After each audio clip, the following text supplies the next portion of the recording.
A partir de agora, na Unesp FM, Observatório do Esporte.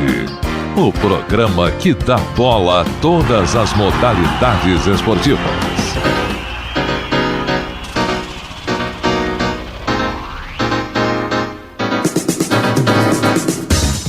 Olá, ouvinte da Unesp FM, um abraço para você sintonizado em 105,7. Hoje é sábado, dia 23 de julho, o ano é 2016. Eu sou Guilherme Dias e começa agora mais uma edição do Observatório do Esporte. O Observatório, informação e análise dos acontecimentos esportivos da semana. Na reportagem de hoje vamos falar sobre o interesse da grande mídia sobre os campeonatos de jogos eletrônicos. Vamos discutir também o porquê do interesse dos canais de televisão aí, de televisões fechadas, inclusive, nas modalidades.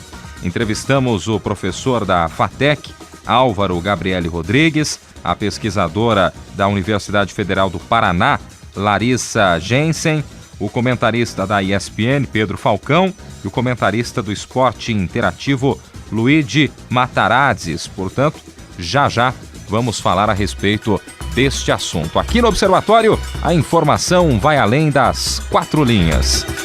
Hoje o Carlão, mais uma vez, é desfalque, mas vamos mandar um abraço pro Carlão. Vamos mandar um abraço. E justificar também que ele tentou entrar em contato com a gente, tentou participar aqui, mas por problemas de ordem tecnológica... Não foi por falta de tentativa, não foi por má vontade. Não. Um abraço, viu, Carlão? O Carlão não vai mandar um abraço dele, mas a gente abraça o Carlão carinhosamente, ele que estará de volta aí nas próximas semanas, nos próximos programas. Carlão que está gozando suas merecidas férias. Merece, né? Merece, feliz da vida com o Palmeiras dele. Bom, o Tuca tá por aqui, grande Tuca Américo, e também o nosso grande Zeca Marques, torcedor símbolo da Portuguesa de Desportos e também da Seleção de Portugal. Um abraço para você, Zeca. Abraço, Guilherme, abraço, Tuca, amigos ouvintes e torcedor do Benfica também, que você esqueceu. Esqueci do Benfica e do Noroeste também, né? não chegaria tanto. Para sofrer basta a Portuguesa. Verdade, tá, né? Mas fiquei mal acostumado, Tuca, porque na semana passada eu estava sozinho aqui à mesa, na primeira parte do programa, falei sozinho, só falei sobre Portugal. Mas também o título do domingo retrasado é o que motivou tudo isso. Sem dúvida. O que eu quero comentar hoje, a gente está a menos de 2 semanas do início dos Jogos Olímpicos do Rio de Janeiro. A abertura sai no dia 5, sexta-feira da outra semana, e acho que a partir de agora o tema Olimpíadas vai acabar dominando um pouco a pauta jornalística sobre esporte. E eu só queria levantar aqui 2 questões, 2 ou 3, né, que para podermos refletir. A primeira, Guilherme Tuca Américo, é a ratificação da suspensão da equipe russa de atletismo dos Jogos Olímpicos. Havia um recurso interposto pela Federação Russa de Atletismo, mas as autoridades internacionais que envolvem a regulação do doping confirmaram a suspensão porque há indícios fortes de manipulação de resultados de amostras de urina e tudo isso coordenado pelo governo russo. Então é uma denúncia seríssima, a gente fica se perguntando, né, a Rússia obviamente não é a única a fazer isso, a gente fica se perguntando quem mais utilizou essa prática ilícita, quais federações, quais países, porque já ouvi inclusive comentários de pessoas que mexem com a questão do doping no Brasil, dizendo o seguinte, que o atleta de alto rendimento é impossível que não utilize algum tipo de substância para melhorar o rendimento. É uma afirmação um pouco exagerada, talvez, sim, mas a minha dúvida é, quem mais que precisa ser punido? E esse desfalque da delegação russa é importante, não porque a Rússia seja exatamente uma potência no atletismo. São pequenas modalidades em que ela tem protagonismo. Talvez a mais visibilidade é o salto com vara, sim, em que a Helena Zimbaeva ainda é recordista mundial no salto com vara feminino. Sim. Mas a minha questão é essa. O Comitê Olímpico Internacional cogita, inclusive, de suspender toda a delegação russa dos Jogos Olímpicos, em função de um escândalo, que, veja, é um escândalo institucional. Não é de um treinador com o seu atleta, não é de um clube, é do governo russo. Não é um fato isolado, né, Zeca? E sabendo que a Rússia vai organizar um outro mega evento daqui a 2 anos, que é a Copa do Mundo, fica aí a indagação, né? Que Copa nós teremos organizada por um país que, a princípio, pelo que as evidências mostram, não respeitou um dos princípios do fair play no esporte. Eu acho que talvez, eu sempre trago o tema do doping aqui ao programa, né, Zeca? E eu já estou ficando tão desanimado com isso que a minha única sugestão é chegar ao absurdo de que se criam Jogos Olímpicos dopados, né? Para que todo mundo que é dopado possa participar. Uma coisa paralela, né? Coisa paralela. A pessoa que não está utilizando drogas, né, ilícitas para melhorar o rendimento, dizem que estão limpas, Sim. não é isso? Sim. A gente pode fazer um Olympic Games free. Free no sentido de que entra o que quiser, qualquer coisa está permitida. Né? Sem doping. E a outra questão que mancha um pouco a organização dos jogos é a ameaça de terrorismo. Né? Muitos questionam a questão da segurança pública no Rio de Janeiro, e eu costumo dizer o seguinte, que um dos lugares mais seguros do mundo durante os Jogos Olímpicos será o Rio. Será muito difícil alguém ser assaltado, alguém ser alvo de sequestro, algo que acompanha o cotidiano da cidade, aliás, o cotidiano de várias metrópoles no Brasil. Só que as nossas autoridades têm uma capacidade ímpar de fazer acordos com o crime organizado, quando não estão envolvidas, né, essas autoridades com o próprio crime, no sentido de que a gente tenha um oásis temporário, uma trégua. Olha, as forças de segurança não vão atrás de vocês não vêm importunar a sociedade. A gente faz aqui um pequeno hiato de 15 dias, depois volta à normalidade. Aconteceu isso na ECO 92, Sim. quando o Rio de Janeiro reuniu autoridades do mundo todo para discutir a questão do clima, do aquecimento Sim. global. Aconteceu na Rio +20, em 2012, Sim. que era a sequência dessa reunião. Aconteceu na Copa do Mundo. Um dos lugares mais seguros durante a Copa foram as cidades em que havia jogos do Mundial. Agora, o que foge a essa lógica é a ameaça do terrorismo, porque aí não dá para as autoridades nacionais terem tanto empenho de poder também organizar isso com crime internacional. Negociar uma coisa dessa. E aí, na última quinta-feira, dia 21 de julho, 10 pessoas foram presas pela Polícia Federal, acusadas de estarem tentando organizar uma atividade terrorista não chancelada, mas de certa forma inspirada no Estado Islâmico. Né? Parece que havia células aqui que não estavam completamente filiadas ao Estado Islâmico, mas que tinham simpatia e que seriam, de certa forma, estimuladas a praticar algum ato semelhante aos que houve recentemente em Nice, na França, num trem na Alemanha, ali na boate na Flórida, nos Estados Unidos. Sim. E acho que essa é a grande preocupação. Eu acho muito difícil que haja alguma coisa aqui no Brasil, né? Mas enfim, fica a interrogação. Eu estarei durante 4 dias no Rio de Janeiro para acompanhar algumas provas dos jogos.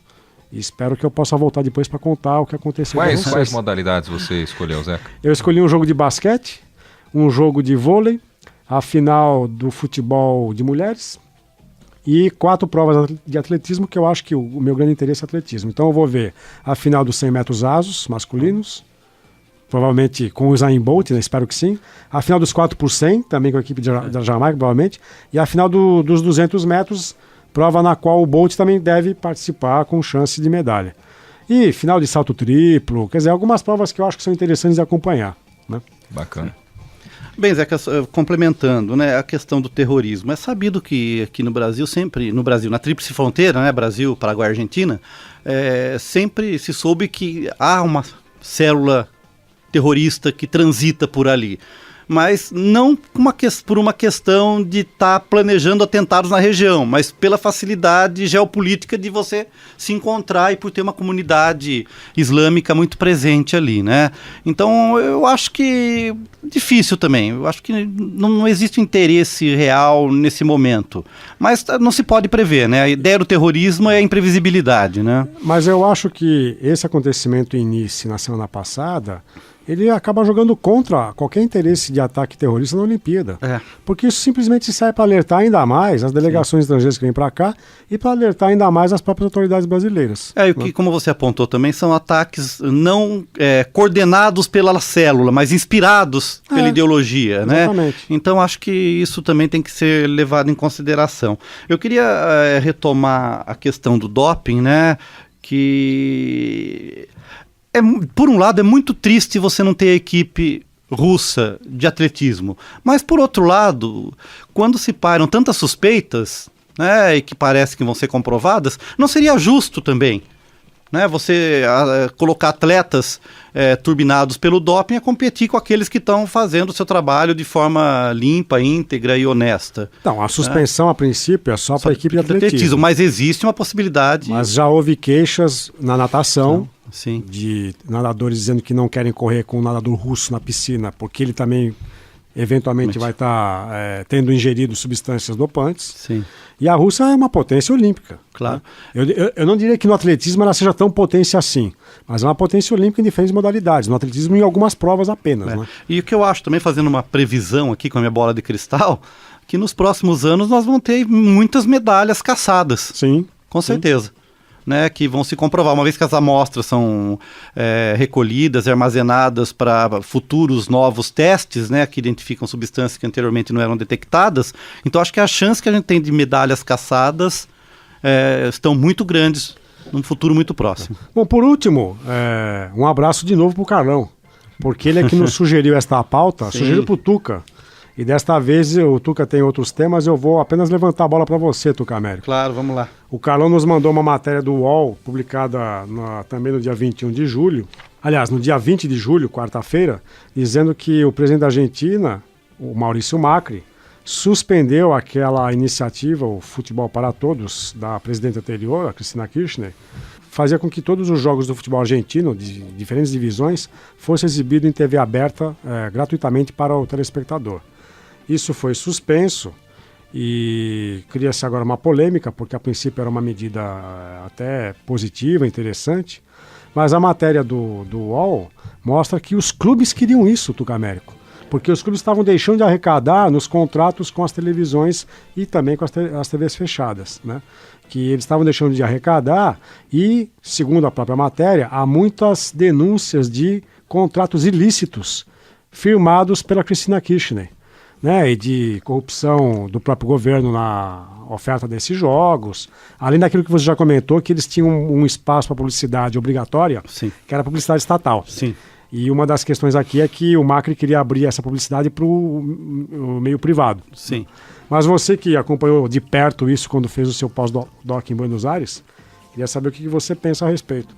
Eu acho que... Eu sempre achei muito polêmica essa decisão do governo anterior, né, kirchnerista da Cristina Kirchner, de comprar os direitos de transmissão e colocar isso à disposição. Como eu já falei aqui anteriormente, lá o futebol, a transmissão do campeonato argentino de futebol, era tratado como um programa de televisão.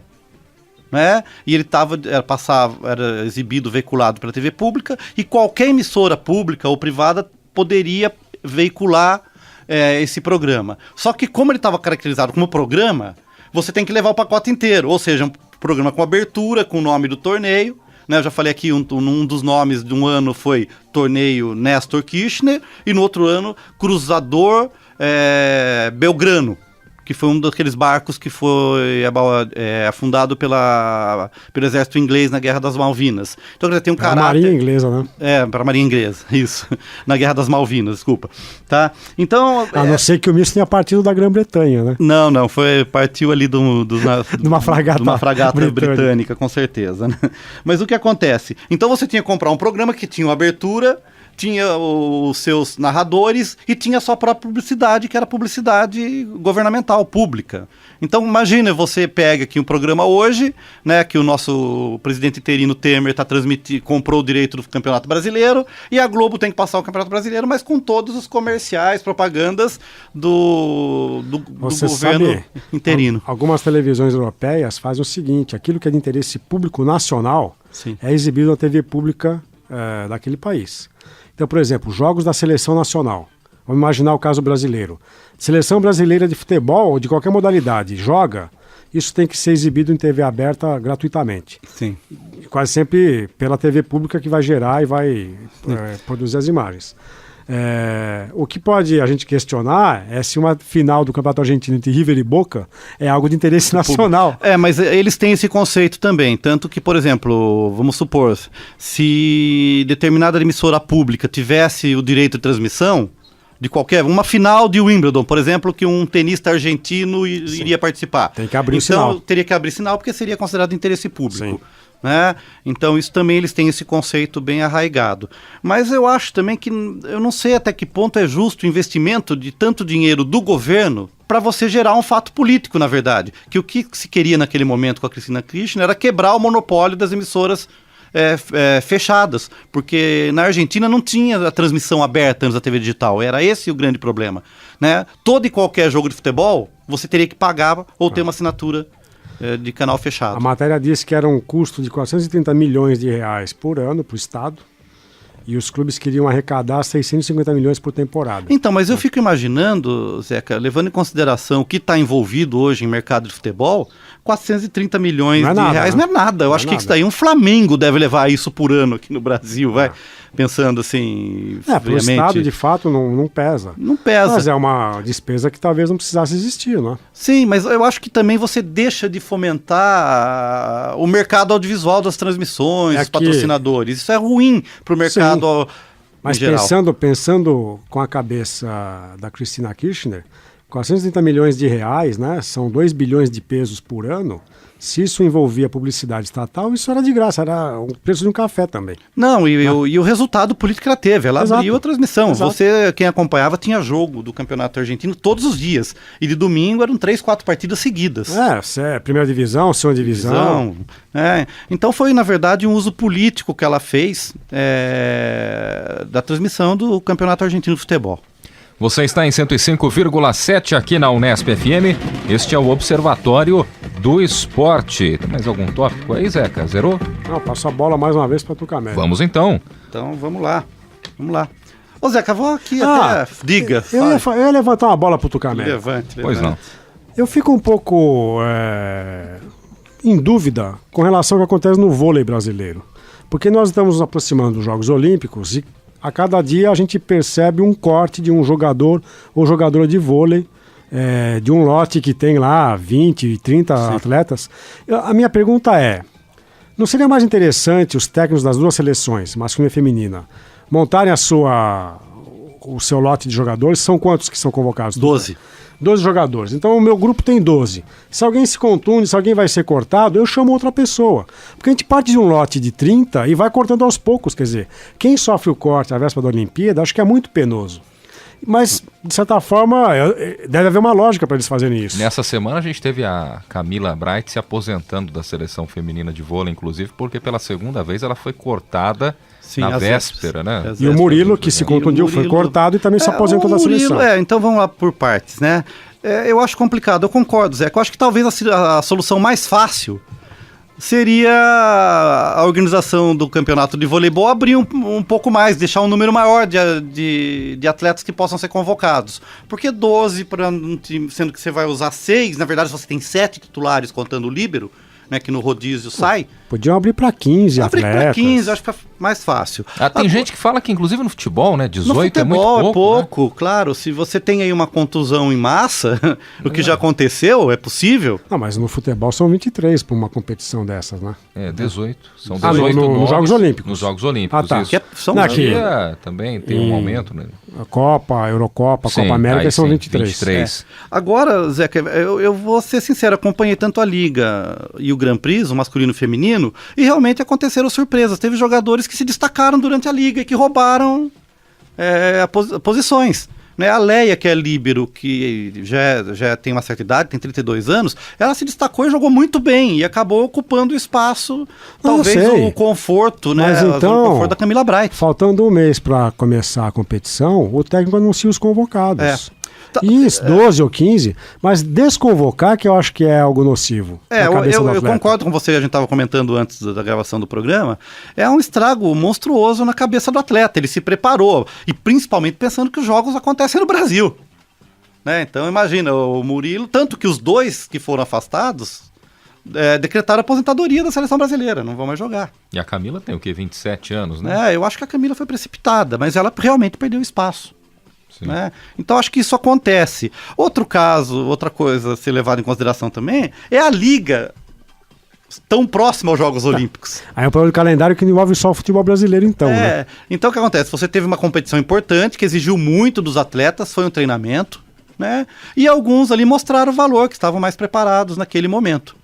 Tá? E só para fechar o comentário, eu achei pedagógico e providencial o time masculino ter perdido a final da Liga. Embora a Sérvia não vá estar presente aqui nos Jogos Olímpicos do Brasil, mas eu acho que... Lembra que a gente já comentou várias vezes que seria melhor o Brasil ter perdido no futebol a Copa das Confederações? Eu acho que isso foi importante para o vôlei ter perdido a Liga. Pôs eles no lugar, cabeça mais fria, conseguiram ver alguns erros que apareceram ali e que estão preparados para que não aconteça nos Jogos Olímpicos. Mas eu não quero garantia de nada. No vôlei, tanto masculino quanto feminino, é incerto quem vai ganhar a medalha. Tem muitas equipes, em cada situação, no masculino e no feminino, tem 4 a 6 equipes que podem ser detentoras da medalha de ouro. O equilíbrio predominando. A gente falou sobre o vôlei, mas está acontecendo isso também no basquete, né? Sim. Tivemos vários cortes também. Enfim, eu também... Só para fechar, eu acho que é legal, pensando assim na questão que a gente já discutiu aqui dos americanos, que se preparam para o ciclo olímpico. Então é bom perder antes, porque eles têm que estar preparados daqui 20 dias, e não 20 dias antes. E isso, em termos de preparação física, é fundamental. Né? Então, quer dizer, eles vão estar extremamente preparados durante os Jogos Olímpicos. Então, acho que está tudo sob controle, né, diante das circunstâncias. Bacana. Mais algum tópico aí, Vamos Tuca? lá, tem alguns tópicos rápidos aqui. Ô, Zeca, eu vou retomar aqui o tema da Olimpíada rapidamente, tá? Eu achei interessante uma matéria que foi publicada na Folha de São Paulo na última quinta-feira, né? Dizendo que esse modelo de Jogos Olímpicos se esgota no Rio de Janeiro. De deixar o legado para a cidade, de ter um lugar único onde se vão construir arenas para que fique todo mundo junto, tal. A ideia a partir de Tóquio 2020 é você utilizar a estrutura já existente na cidade, né, pulverizar a participação. Eu acho que talvez, não sei se você concorda, Zeca, os jogos não precisariam ser por cidade. Eu acho que se fosse por país, seria interessante. Não, é que esse modelo está se tornando quase inexequível em função da grandiosidade que os jogos assumiram. São muitos atletas, isso requer muitas arenas, uma Vila Olímpica extremamente grande.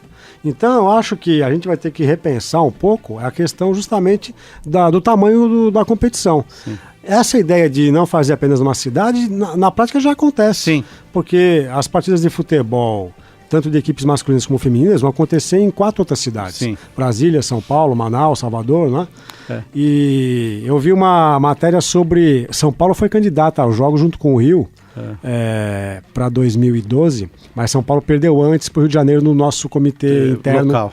E São Paulo previa jogos em São Bernardo, em Santos. Não, porque você cria situações absurdas. Vamos pensar, por exemplo, jogos no Rio de Janeiro. Aí tem que fazer as competições de vela na Baía de Guanabara, super poluída, com esse litoral enorme que tem no Brasil. É uma coisa absurda. Né? Não faz sentido isso para mim.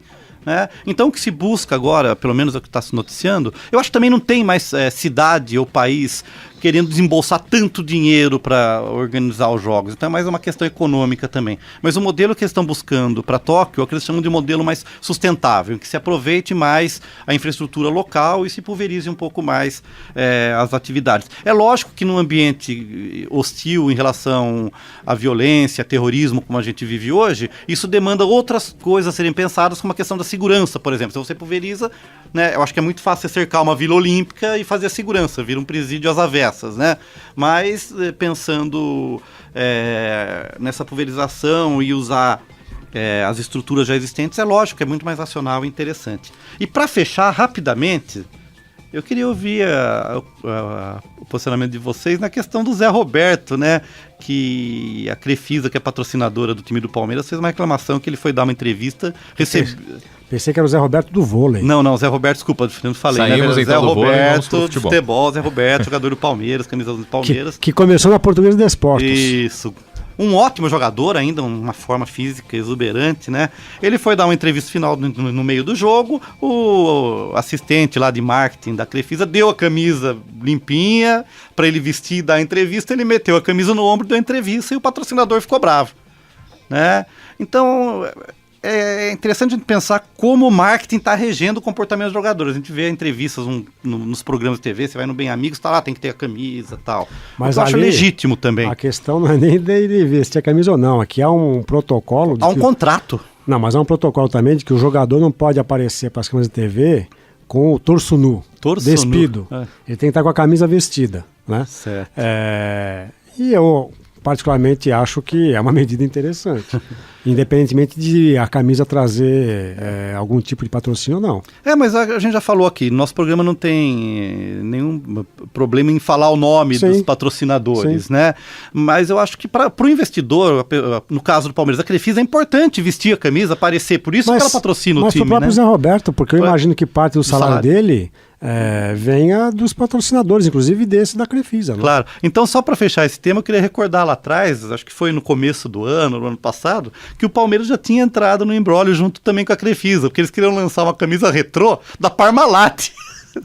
Aí fica mais complicado aí. Mas no caso do Zé Roberto, um cara já vivido no futebol, experiente, um momento de distração ali. Eu creio ele deixou, que foi isso, não foi na maldade, de forma alguma, até porque ele sabe que será punido numa situação dessa, né? Então, acho que um momento de distração ali, já no calor da entrevista mesmo, no final do jogo, colocou no ombro ali a camisa e nem se ligou muito no que estava acontecendo. Mas, de fato, quem está indo para esse caminho e fazendo isso está sendo punido. E a gente tem observado isso não só no Palmeiras, mas em outros clubes. Eu não faço uma leitura assim tão amistosa.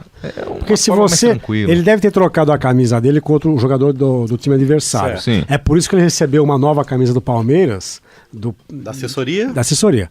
Eu fico imaginando, ele recebe uma camisa e vai fazer o quê? Colocar debaixo do braço? Você já está no meio da entrevista, de repente ele não quis parar a entrevista ou o raciocínio dele para colocar, né? A questão que ele tem que perguntar é por que as televisões têm que entrevistar um jogador à beira do campo? Porque não faz isso na zona mista depois que eles saem do gramado e vão para a parte interna do estádio. Seria o ideal? Não, sim. Que é o que acontece quase sempre em outros campeonatos. É que hoje eles têm aquela tela de acrílico com os patrocinadores atrás, que passou a ser também outra prática para a exposição dos anunciantes. O que eu imaginei é justamente isso. Quando o jogador está se dirigindo ainda à lateral do gramado e o repórter percebe que o assessor de imprensa chegou e deu lá a camisa, o próprio repórter segura um pouco ali para que ele possa vestir a camisa do clube. Mas nesse caso, possivelmente, acho que já estava ali com o raciocínio dele e não vestiu a camisa e deixou ali do lado. Mas o fato é que o nosso amigo Zé Roberto, com 41 anos, levou um pito do patrocinador. Sem dúvida nenhuma. Bom, vamos à matéria desta semana, chegando aí o Heitor Facini.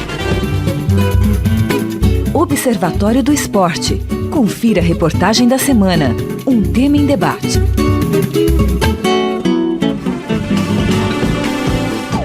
eSports é o nome que se dá a competições de jogos eletrônicos. Existem vários tipos de jogos. Por exemplo, Counter-Strike é um jogo de tiro em primeira pessoa. Nele, o usuário utiliza armas de fogo e a câmera está na visão do protagonista. O League of Legends é um jogo de multiplayer online Battle Arena, ou simplesmente MOBA. É uma batalha de estratégia em equipe onde seu time tem de destruir a base inimiga. O Street Fighter é um jogo de luta, onde você tem de derrotar o adversário e acabar com a barra de energia dele. É o mais antigo dos três, com popularidade na década de 90. A equipe do Observatório do Esporte entrevistou o jornalista de games da Red Bull e comentarista da ESPN, Pedro Falcão. Pedro conta como a cultura do esportes começou aqui no Brasil. A cultura de esporte nasceu realmente lá para meados de 2000, apesar de uma forma não muito profissional. Foi ali quando a gente teve a popularização de lan houses e esse tipo de coisa. Essas lan houses elas começaram a promover, da mesma forma como os arcades nos Estados Unidos começaram a comunidade de luta, fazendo pequenos torneios. Aqui no Brasil a gente tinha as lan houses para fazer isso. Então, eu acho que se a gente for apontar algum começo mesmo dos esportes, foi nessa época das primeiras lan houses e tudo mais. Entrevistamos também o coordenador do curso de desenvolvimento de jogos digitais da FATEC de Carapicuíba, Álvaro Gabriele Rodrigues. Ele acredita que a internet foi um dos primeiros obstáculos para a popularização dos jogos. Demorou um pouco aqui, porque esse processo dependeu bastante de você conseguir reunir as pessoas online e fazer elas jogarem de fato online. E isso está diretamente relacionado com a qualidade da internet que você tem. Então aqui, como foi mais lento esse processo, né, de ter uma internet com qualidade, demorou um pouco mais para ganhar força. Hoje, como a internet de qualidade, né, a internet de banda larga é mais natural, então a coisa flui mais naturalmente também. O esporte eletrônico passou a ter um crescimento exponencial na década passada. Em 2000, eram 10 torneios pelo mundo. Hoje em dia, esse número ultrapassa a casa dos 500. O professor da FATEC, Álvaro Gabriele Rodrigues, explica como os esportes eletrônicos passaram a ser levados mais a sério. Assim, eu acho que também foi uma coisa gradativa, mas né, já no meio dos anos 90, Você tinha os campeonatos de luta, e nesses campeonatos de jogos de luta, uma plateia que mobilizava para assistir isso. Então, né, alguns campeonatos que você pega vídeo no YouTube, por exemplo, e que o pessoal já vibrava como vibra hoje se estivesse assistindo uma partida de futebol. Então, eu acho que quando isso, né, começou a ser percebido, né, de fato como uma atividade em potencial, né, que despertava o mesmo sentimento de um jogo, de um esporte tradicional, eu acho que a partir daí começou a ser não de cara entendido como esporte, mas começou a ser entendido como um potencial para isso. Hoje em dia, o mercado movimenta muito dinheiro. De acordo com o Superdata Market Research, os esportes eletrônicos têm um valor de marca de aproximadamente 900 milhões de dólares. É esperado que em 2018 esse número suba para 1 bilhão e 100 milhões de dólares. Muito dessa popularização se deve em torno do crescimento do streaming, transmissão de vídeos via internet, no ano de 2010. Mas, pouco a pouco, os grandes meios de televisão passam a olhar de maneira diferente para isso. Nesse ano, o canal Esporte Interativo transmitiu a E-League, maior campeonato de Counter-Strike do mundo. No dia 17 de julho, a ESPN transmitiu a final do EVO 2016, campeonato de Street Fighter. A Sport TV também entrou para a transmissão de jogos online. No dia 9 de julho, a emissora transmitiu a final do Campeonato Brasileiro de League of Legends. O Campeonato Mundial da categoria conseguiu uma marca histórica na edição de 2015. De acordo com a Riot Games, organizadora do evento, mais de 334 milhões de pessoas acompanharam as finais do torneio. Na última partida, a audiência chegou a 34 milhões de espectadores. Para efeito de comparação, a final da NBA de 2015 reuniu 20 milhões de pessoas na frente da TV. Entrevistamos a pesquisadora da UFPR, Larissa Jensen. Ela fala que é interessante ver canais que não davam atenção ao eSport terem outros olhos para a modalidade. Eu acho que esse ano de 2016 está sendo muito marcado por conta dessas várias transmissões que a gente está vendo, né, em vários canais diferentes. Pelo menos aí a gente tem 4 a serem citados, que é a ESPN, a Fox Sports, Esporte Interativo e a Sport TV. Mesmo tendo tido jornalistas e repórteres alguns anos atrás criticando essa nova categoria, mesmo assim isso não impediu que isso se disseminasse até mesmo para a mídia televisiva aqui do Brasil. O professor da FATEC, Álvaro Gabriele Rodrigues, acredita que a busca por novos públicos é algo fundamental para a sobrevivência dos grandes meios. Aí são duas coisas, né? Primeiro que a mídia tradicional em si, ela tem que se adaptar a essa nova realidade, a um novo público. Porque o próprio meio tradicional de transmissão, de anunciar e de fazer programa e fazer publicidade e fazer comunicação, ou se adequa a esse público ou simplesmente desaparece, né? Como a gente já tem visto aí, mídias tradicionalíssimas, de revistas tradicionais, de emissoras tradicionais, né, passando por dificuldade porque perdem hoje para um Netflix, por exemplo. Pedro Falcão, comentarista da ESPN, acredita que o mérito está do lado da organização do eSport. Quando você começa a ver que tem um determinado grupo de pessoas que tem uma paixão e que tem um hábito de consumo muito grande, seja de conteúdo, seja de fato de produtos, mesmo merchandising, esse tipo de coisa, se gera um interesse muito grande numa parte da população, é normal e é natural que esses veículos realmente vão atrás de cobrir mesmo o cenário competitivo de games, né? Mas isso eu acho que não é exatamente o mérito tanto desses grandes veículos em ir atrás disso, mas sim do próprio esporte no Brasil, que em grande parte por conta de League of Legends e de Counter-Strike, eles conseguiram juntar muitas pessoas há muitos anos em volta dessa paixão que é jogar esse jogo, e as pessoas responsáveis dessa comunidade souberam muito bem articular realmente as melhores maneiras de criar uma grande comunidade. Quando se cria uma comunidade, as coisas ficam um pouco mais fáceis e naturalmente você começa a enxergar algum crescimento nisso, né? Pedro ainda ressalta a importância desse interesse para a comunidade dos esportes eletrônicos. Na internet você acaba tendo uma visão de certa forma um pouco limitada ou pelo menos restrita a um grupo de pessoas que já tem um conhecimento prévio sobre aquele assunto, o que é muito diferente de você acompanhar esportes através da grande mídia, é uma perspectiva um pouco mais de massa sobre algo que realmente sempre tentou se legitimar como um grande esporte, como o futebol, que é realmente uma cultura de massa. Então, nessa tentativa de se assemelhar a grandes outros esportes, é muito importante, na verdade, que a gente enxergue esse interesse da grande mídia como algo positivo, porque eles podem justamente trazer essa legitimidade, ao mesmo tempo que as pessoas que acompanham através dessas mídias vão ver uma visão mais expansiva, que é bom para os dois lados, tanto quem está aprendendo, quanto para quem já está nesse meio e precisa abrir a cabeça para mais pessoas mesmo. A pesquisadora da UFPR, Larissa Jensen, acredita que isso possa atrair novos adeptos. E acho que agora, com essa questão de você poder virar um jogador profissional, naquilo que você sempre se dedicou e ia bem, o fato de você conseguir talvez ganhar dinheiro com isso, sua partida, né, com seus amigos ser transmitida ao vivo, seja na televisão, seja online, você ter narradores e comentaristas presentes narrando o seu jogo, você ir até em alguns determinados lugares para estar vendo presenciais, para estar competindo. Isso só faz com que o cenário dos jogos digitais seja cada vez mais espetacularizado e, consequentemente, isso vai acabar atraindo mais pessoas, vai atrair muito mais atenção do público. O alcance agora tende a aumentar. Essa é a opinião do comentarista de esportes do Esporte Interativo, Luigi Matarazzi. A grande sacada disso é que o resto da população vai começar a conhecer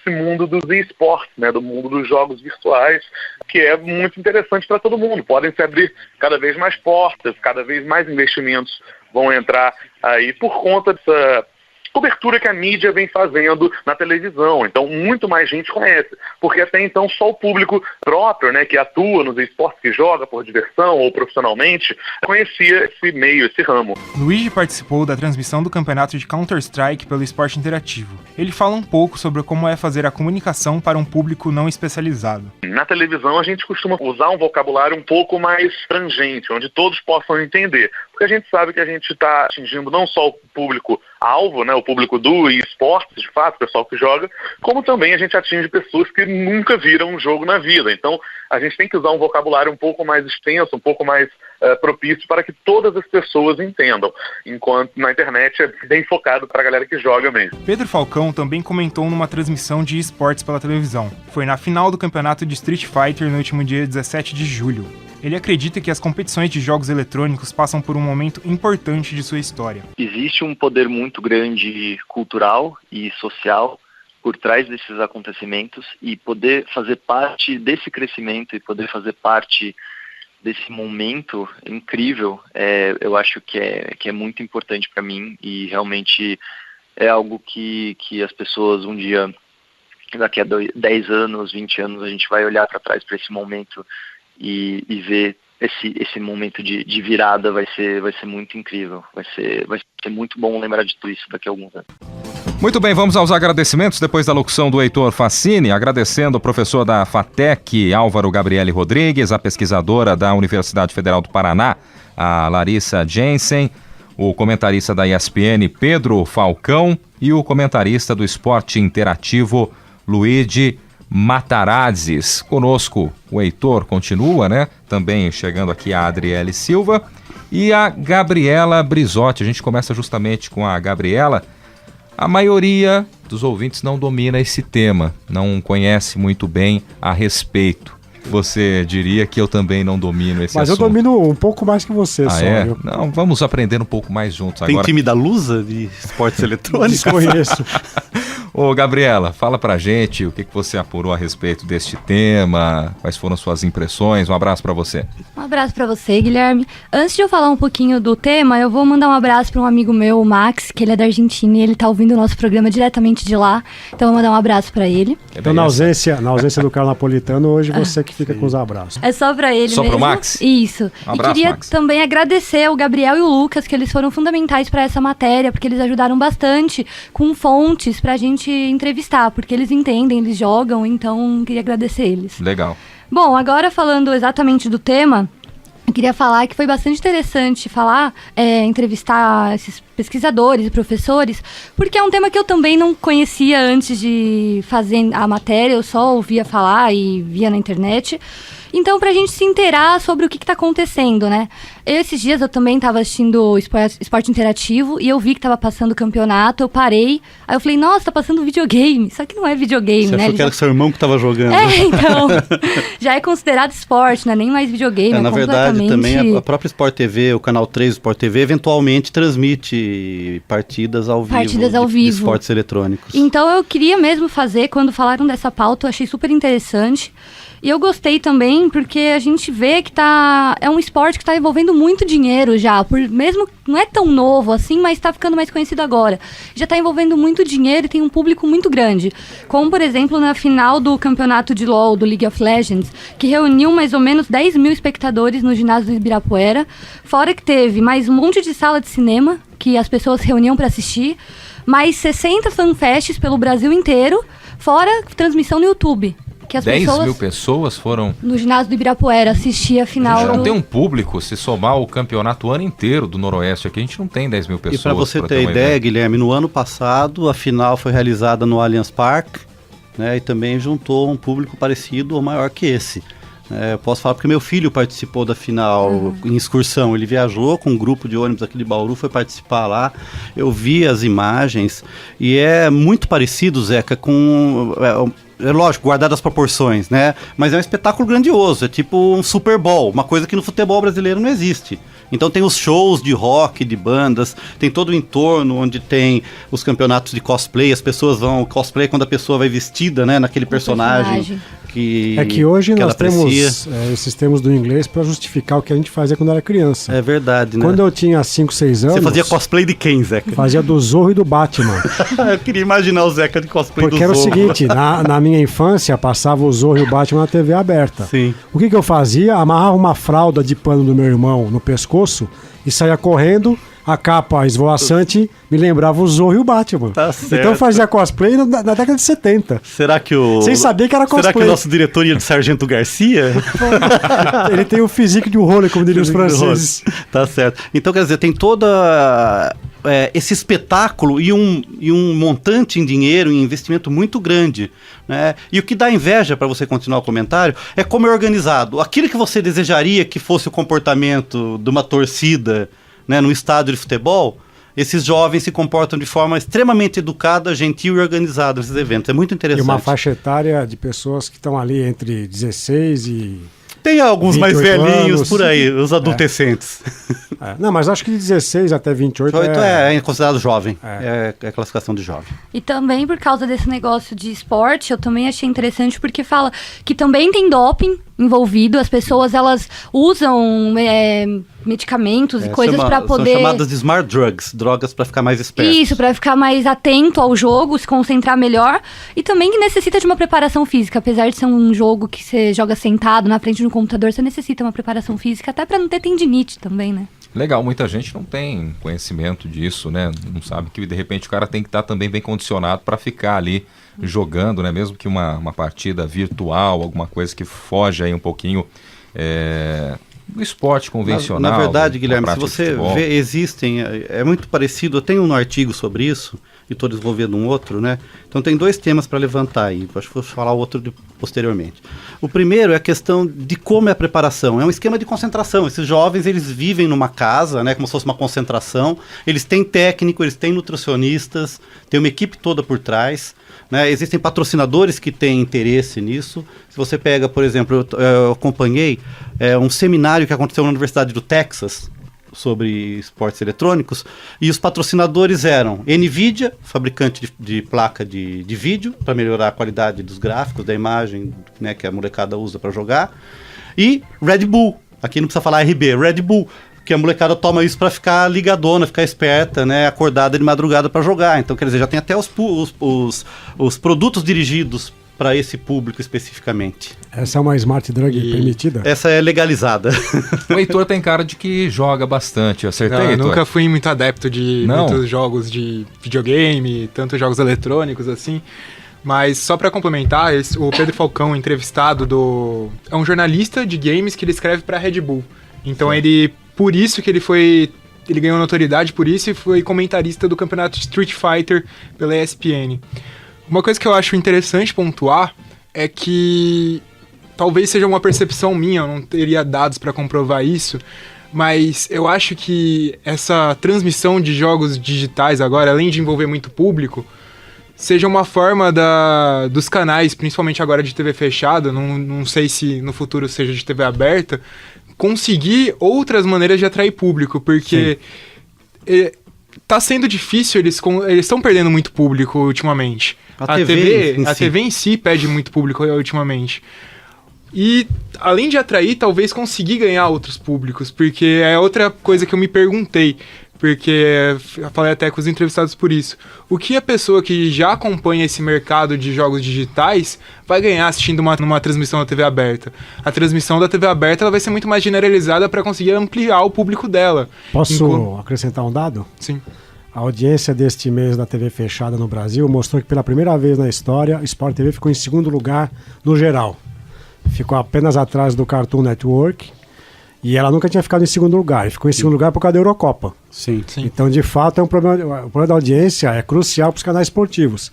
E depois do Sport TV, não aparecem os concorrentes nos 20 primeiros lugares. Não aparece Fox Sports nem a ESPN. Nem aparece Sport TV 2. Ah, sim.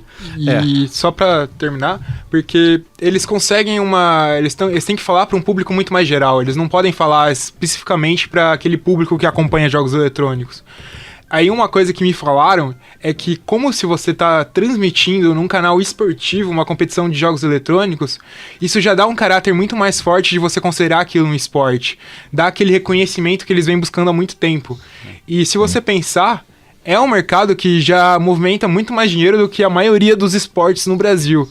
Sim. O Campeonato Mundial de League of Legends, no ano de 2014, deu como premiação mais de 3 milhões de dólares. Isso é uma premiação que creio que muito clube brasileiro de futebol gostaria de receber. Premiação gorda, né? Dá pra fazer um churrasco. Eu gostaria de comentar a questão dos games, se são esportes ou não. Mas nós temos uma estreante dos microfones da Unesp FM hoje. Temos justamente a Adriele, está por aqui também, a Adriele Silva. E até ia comentar com ela agora, eu passando esses dias, sábado à noite, mudando de canal, eu vi no EIMAX. Uma partida, até pensei, poxa vida, que diferente, né? É, um dos canais de esporte interativo. Confesso que eu levei um susto, porque eu não estou muito acostumado com isso ainda, né? E era um jogo de tiro, não sei nem o nome do game, para ser sincero, não domino muito essa área. Mas você já se deparou com isso também, Adriele? Você gosta, te interessa essa área? Um abraço para você, seja bem-vindo. Um abraço, olá aos ouvintes e à mesa. É um prazer fazer parte da equipe. E eu não sabia absolutamente nada de jogo. Aí, do zero, começou do zero. Eu não sabia nem jogar Mario. Uma tristeza. Tá bom, do zero mesmo, então do menos um. Zero. E aí eu fui dar uma pesquisada e, assim, eu achei muito interessante, porque eu não sabia nem que passava no Sport TV isso, e eu achei muito legal, porque no último dia 9 eles cobriram a final do CBLOL. Falta um pouco de apoio por parte da mídia, porque boa parte das pessoas, eu acredito que não saibam nem que é um esporte. Eu mesmo não sabia. Se a gente for comparar com o futebol, por exemplo, é muito esporte, porque envolve a questão da técnica, da prática, do apoio, do patrocínio, tem a questão da interação entre as torcidas, da interação entre os próprios participantes. Então é um esporte completo, tanto é que é reconhecido como esporte desde 2000 lá na Coreia do Sul. E lá os jogadores que têm mais destaque, eles recebem até bolsas de estudo nas universidades e salários milionários por ano. Então, assim, eu acho que está no caminho certo essa questão de divulgar mesmo. E quem sabe mais pra frente não seja um esporte reconhecido nacionalmente. Eu acho que o Zeca, queria falar sobre a questão da conceituação do esporte, né, Zeca? Não, é que a gente já fez matérias aqui tempos atrás sobre a questão dos jogos de cartas, pôquer. Os esportes mentais. Os mind games, né? Esportes da mente, mas eu particularmente tenho sou muito refratário a considerar jogos de cartas como esporte. Sim. Não acontece isso com os games, porque acho que uma questão que é importante para definir o que é esporte e não é esporte é a necessidade de uma aptidão física especial que pode ser adquirida a partir de treinamento e dedicação, etc. Então tem que haver alguma complexidade físico-motora para justificar que seja esporte. Sim. Jogar cartas, ninguém desenvolve uma habilidade para pegar uma carta e colocar sobre a mesa. Mas no caso dos games é diferente. Sim. A gente já comentou aqui, o treinamento. Eu, por exemplo, eu teria muita dificuldade porque eu não tenho grande habilidade com as mãos, coordenação com os dedos para jogar esses tipos de jogos com consoles, etc. Então, como há uma necessidade muito específica de aptidão físico-motora para poder ser um bom jogador, reflexo, eu acho que isso faz com que se configure uma nova categoria de jogos para a qual a academia ainda está engatinhando para poder fazer uma conceituação teórica mais aprofundada. Sim, eu ando estudando um pouco isso, Zé, e é justamente esse um tema do que eu estou investigando, a evolução do conceito de esporte. Então, acho que quando a gente vai pensar em esporte eletrônico, ele tá numa evolução, ele está numa categoria que está sendo criada. E eu tendo a pensar que hoje, em função da tecnologia, você ainda está sentado e está preso. Mas vamos imaginar que esse esporte fosse mais parecido com aqueles campeonatos de dança que tem em shopping, que tem toda aquela parada eletrônica, você tem que competir com dança. Né? Aí não tem diferença, aí é esporte mesmo, porque a atividade física motora complexa e extenuante vai estar presente.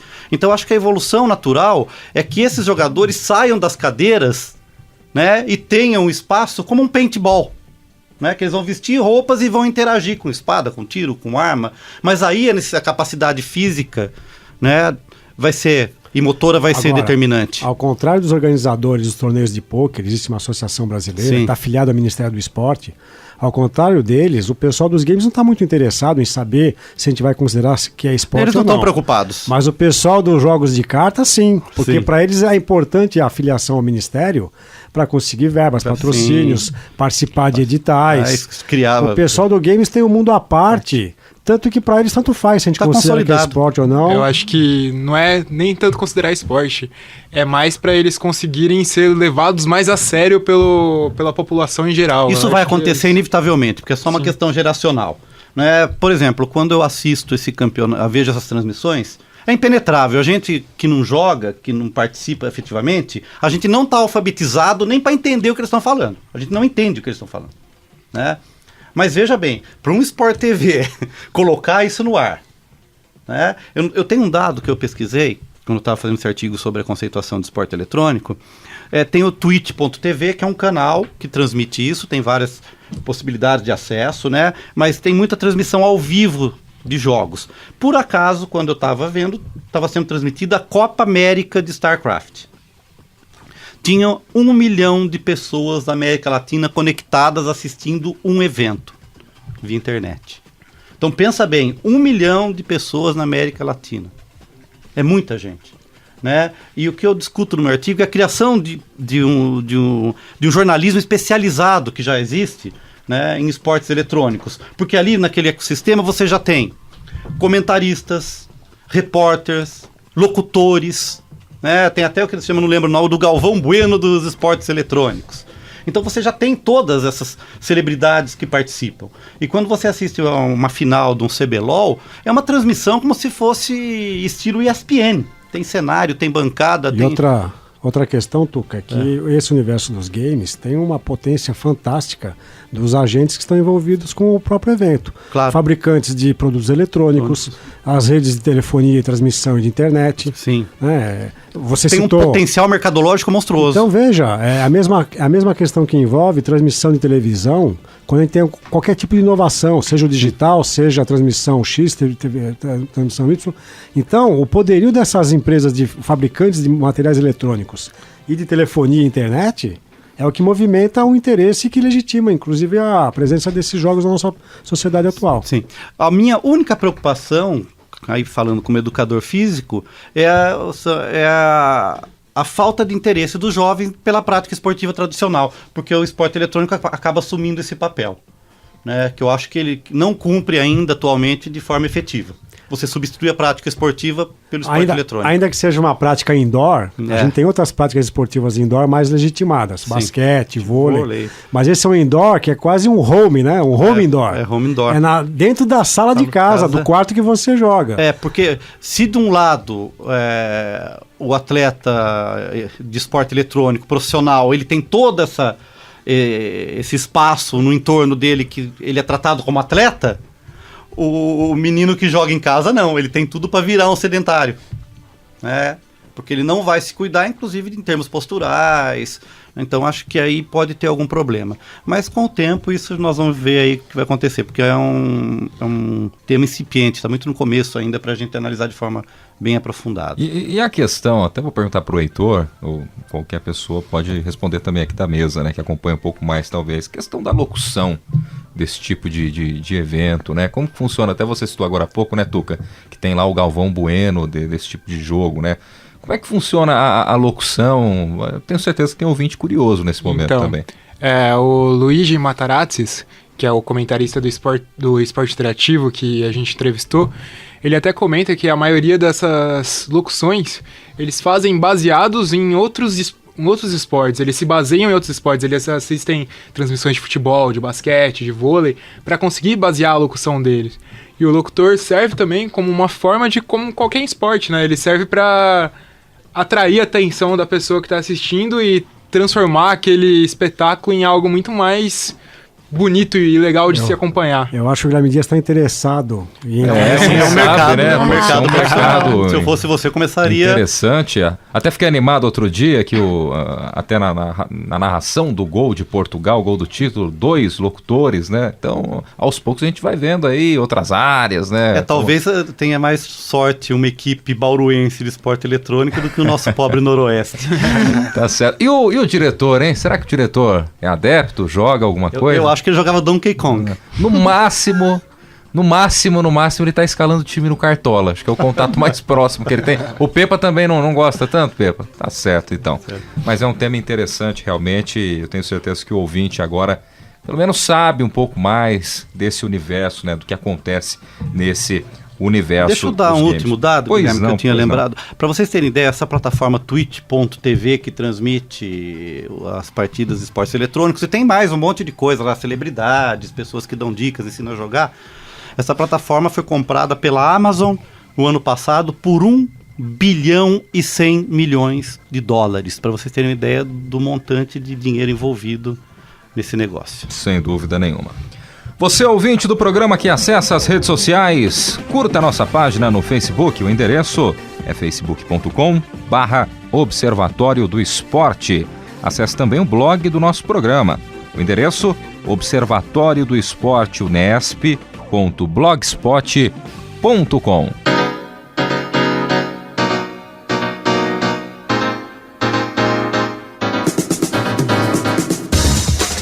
O Observatório do Esporte deste sábado vai ficando por aqui. Teve locução do Heitor Fassini, Guilherme Dias, com comentários de Zeca Marques e Tuca Américo. Hoje mais um dia de folga aí pro Carlão Napolitano, né?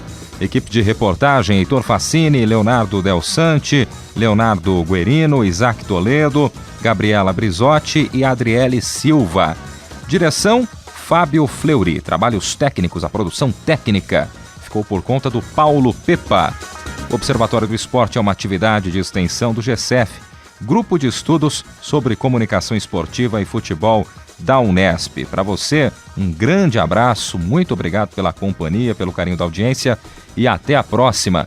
Observatório do Esporte, informação além das 4 linhas.